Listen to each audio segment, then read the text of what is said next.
Hello' guys আজি মই এটি নতুন মিনি ব্লগ লৈ আপোনালোকক স্বাগতম জনাইছোঁ।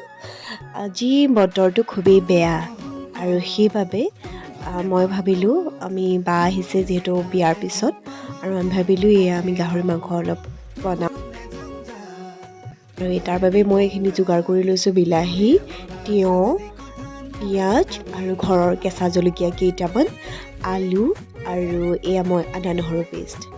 যিহেতুকে মই কেৰাহীত গাহৰিখিনি দি থৈছিলোঁ, এতিয়া মই পিঁয়াজ অলপ দি দিছোঁ।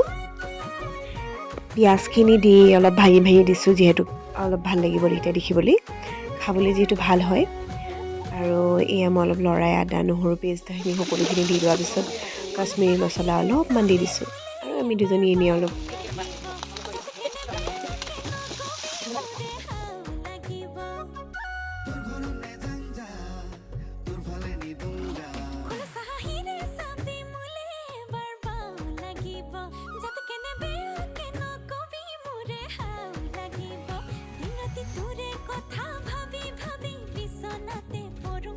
পানী অলপমান দি দিছোঁ, এয়া গৰম পানী।